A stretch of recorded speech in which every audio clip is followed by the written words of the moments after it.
toi sur ma chaîne YouTube L'âme d'une flamme. On se retrouve aujourd'hui pour parler ensemble de la fidélité dans le lien de flamme jumelle et donc aussi au passage de la blessure de trahison bien entendu. Alors ça c'est une question, la fidélité, qui revient assez régulièrement quand même dans le parcours de flamme jumelle parce qu'on a des périodes quand même dans ce parcours où on a un grand besoin de fidélité, qu'on interprète souvent d'ailleurs par une fidélité à l'autre, parce que il porte l'âme de notre part d'âme manquante finalement, hein. C'est ce couple sacré qu'on a envie de manifester, et donc on a cette volonté d'être fidèle à notre jumeau ou notre jumelle en face qui, pour le coup, peut se trouver lui ou elle être en relation avec une autre personne. Donc cette fidélité, elle va aussi, potentiellement c'est une fidélité qui est un peu poussée par notre âme, hein. C'est une envie en fait de fidélité qu'on va ressentir. Aussi tout simplement parce qu'on n'a pas forcément envie d'une autre personne. Vu qu'on est connecté à notre jumeau ou notre jumelle, on n'a pas forcément envie d'expérimenter, autre chose avec une âme sœur. Surtout quand on a connu, la relation très fusionnelle de la flamme jumelle dans la lune de miel. Mais par contre, cet autre notre jumeau ou notre jumelle peut lui, par contre, se retrouver à être dans une relation de couple, une ou plusieurs relations, bien entendu, au fur et à mesure de notre parcours.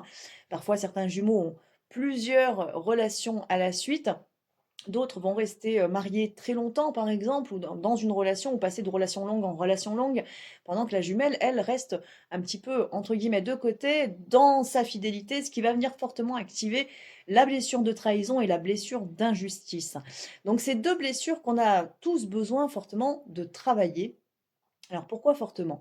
Parce que déjà, on l'a quand même tous vécu au niveau de nos vies antérieures. À un moment donné, on a trahi notre autre ou il nous a trahis. C'est parfois, très souvent quand même quelque chose qu'on rejoue, qu'on revit dans cette vie sur le plan sentimental, mais aussi dans d'autres sphères, c'est-à-dire les trahisons amicales, les trahisons familiales. Quand nos parents, par exemple, viennent nous dire je te promets de, et puis que cette promesse n'arrive pas, bah, l'enfant ressent potentiellement cette trahison et puis va ressentir la justice et puis le rejet ou l'abandon en fonction, parfois même l'humiliation. Donc on active un peu toutes nos blessures et on les rejoue toutes dans cette incarnation. Et donc finalement, bah, notre jumeau, il va venir mettre ce focus en fait potentiellement sur nos blessures de trahison et d'injustice dans cette étape du parcours où potentiellement on reste dans la fidélité à l'autre, pendant que cet autre, lui, va vivre d'autres relations. Donc on a ce besoin de travailler fortement sur nos blessures de trahison. La blessure de trahison, et d'injustice, hein, c'est pas que ce qu'on a vécu à travers autrui. C'est-à-dire, c'est pas juste le fait d'avoir été trahi par l'autre.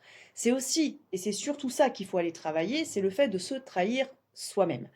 Dans cette notion de fidélité, comme je vous l'ai dit, on a ce focus qui va être mis sur je suis fidèle à l'autre dans la matière, au véhicule physique, à mon jumeau ou à ma jumelle, peu importe. Dans la réalité, c'est la fidélité à soi, en fait, à laquelle on aspire finalement. C'est la fidélité à cet amour que l'on ressent, qui est un amour à la fois qui est certes pour l'âme du jumeau ou de la jumelle, mais qui est en fait un amour qu'on ressent pour soi-même, qui est donc une étape finalement qui est totalement nécessaire pour la reconstruction de soi, pour cette découverte de l'amour inconditionnel de soi et pour notre alignement à l'âme, donc l'intégration du couple sacré en soi, tout simplement. On a ce besoin de fidélité. Si on n'est pas dans cette fidélité, on reste finalement dans nos mécanismes d'amour dépendant, de combler des besoins physiques, physiologiques à travers par exemple la sexualité, sur le plan physique, ce qui va potentiellement nous perdre. Alors attention, ce qui ne veut pas dire qu'il ne faut pas le faire, hein. On a tous des chemins bien différents les uns des autres. Certains vont rester vraiment dans cette fidélité sans avoir de besoin d'expérimentation avec d'autres partenaires, que ce soit sur le plan sentimental ou sur le plan sexuel. Et puis au contraire, on a aussi parfois des jumelles, hein, qui, elles, vont avoir besoin d'expérimenter avec d'autres hommes ou d'autres femmes en fonction, pour ce qui est du plan sentimental ou du plan, de la sexualité aussi.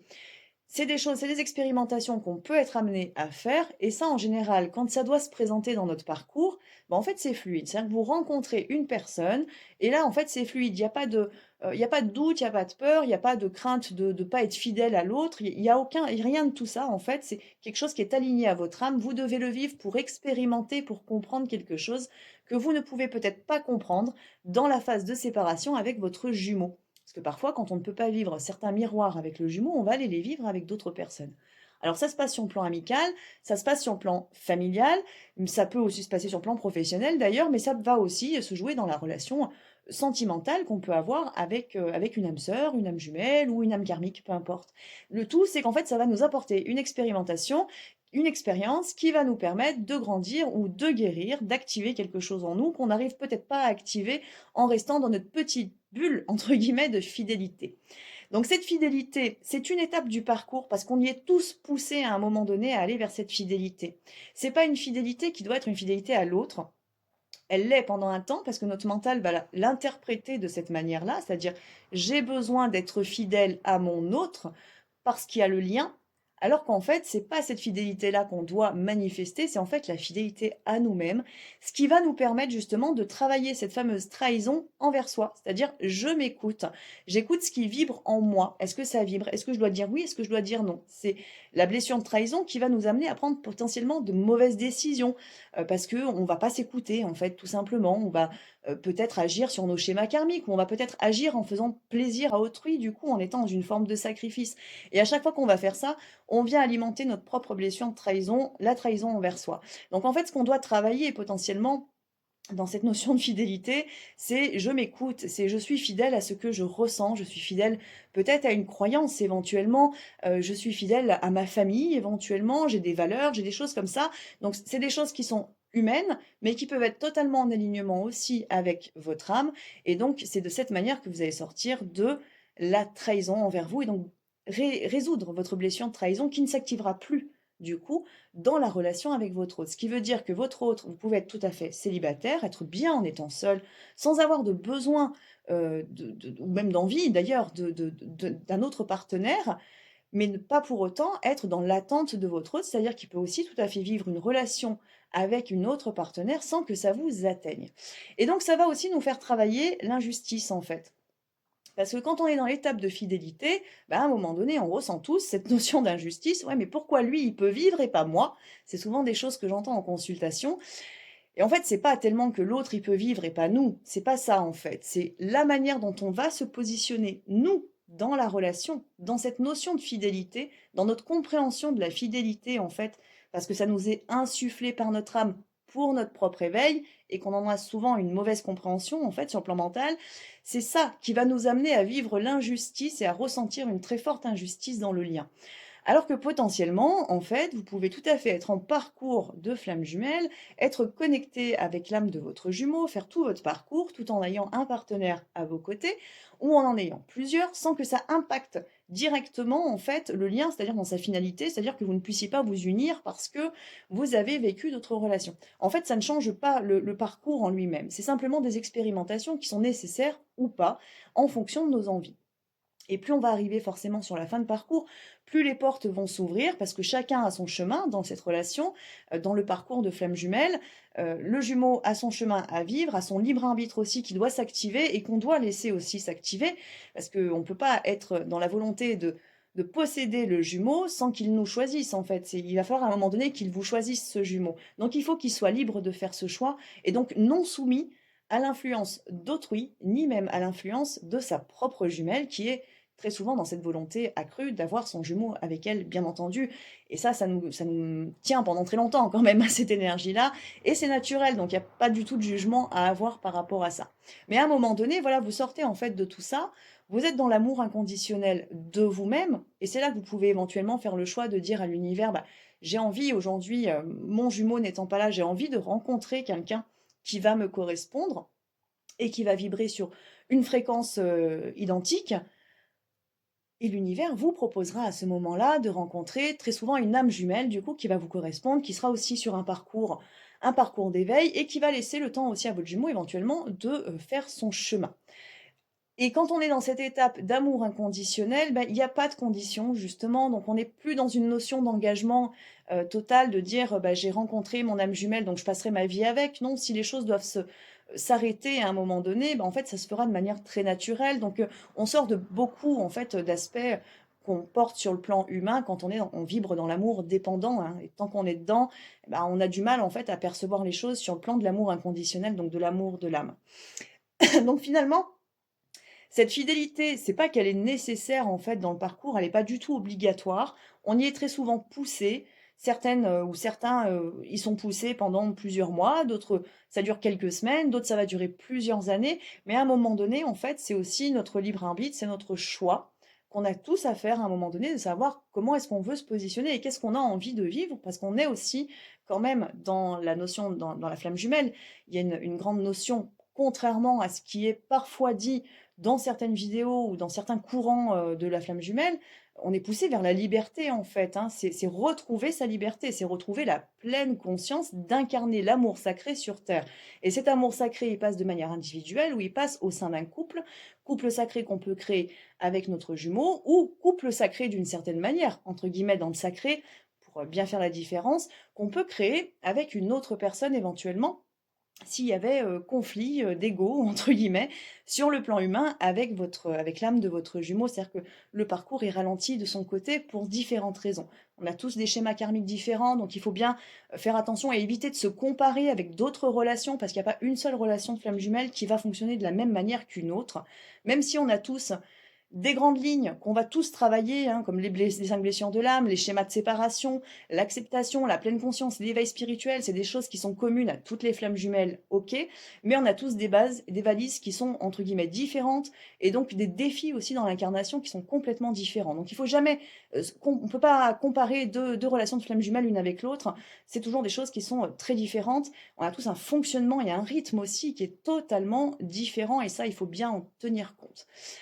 Donc tout ça pour vous dire que la fidélité, elle n'est pas obligatoire, elle est insufflée par notre âme pour notre propre éveil spirituel et pour vivre nos guérisons, ce qui nous permet de sortir de l'amour dépendant humain pour aller toucher du doigt et puis ensuite concrètement manifester l'amour inconditionnel, parce que la trahison, c'est aussi ne pas se faire confiance, c'est manquer de confiance en soi. Donc ça va être derrière la jalousie, le fait d'être jaloux ou jalouse du coup potentiellement du partenaire, du jumeau éventuellement. Donc c'est revenir en fait à soi tout doucement au fur et à mesure du parcours, et on a besoin en fait d'isolement. D'ailleurs, très souvent dans le parcours de flamme jumelle, qu'est-ce qu'on fait? On fait du tri. On élimine beaucoup de monde et pendant très longtemps, on vit un petit peu dans notre bulle, parce qu'on a besoin, c'est un parcours d'introspection, c'est un parcours de découverte de qui l'on est, de redécouverte de notre âme, de notre soi supérieur, de grandes connexions, de visite des dimensions supérieures. Et tout ça, ça prend du temps et pour ce temps-là, pendant ce temps-là, on a souvent besoin d'être un petit peu, isolé, finalement un peu coupé du monde. Et puis à un moment donné, on réouvre totalement les portes parce qu'on est prêt justement aussi pleinement à assumer qui on est devenu, cette transformation qui se fait tout au long du parcours de flamme jumelle. Alors bien entendu, vous connaissez le parcours, hein, on reconnecte beaucoup de liens karmiques, on reconnecte pas mal de choses, et toujours dans ce même but de libérer, de transmuter, d'apaiser, de pardonner, de guérir en fait tout simplement tout ce qui a été mal vécu dans d'autres vies ou même parfois dans cette vie. Le but étant l'apaisement, le but étant de rayonner l'amour dans tous les cas et surtout de retrouver sa totale liberté d'être. Et ça, j'insiste là-dessus parce que je vois trop souvent des, comment dire, des courants, j'ai envie de dire courants, hein, des courants de pensée sur la flamme jumelle. Au contraire, on va dans quelque chose qui est enfermant, alors que la flamme jumelle, c'est secret et liberté. Voilà, je vous dis secret et liberté parce que c'est le livre de mon jumeau.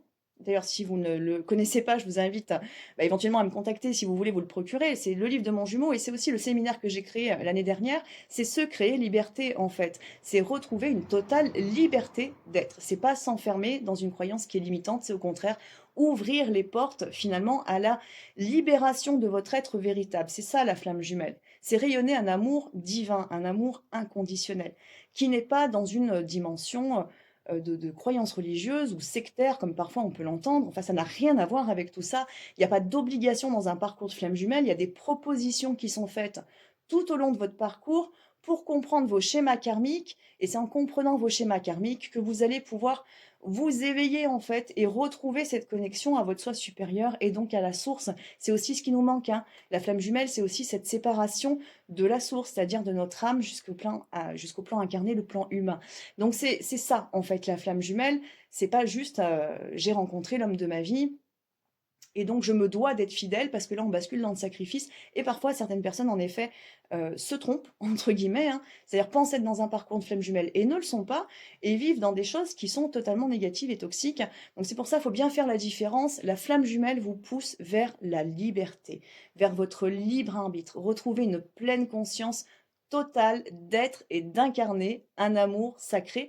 Et je répète, cet amour sacré, c'est en soi, c'est l'amour de la vie, c'est l'amour de la joie, des relations amicales, familiales, c'est vibrer tout simplement cet amour.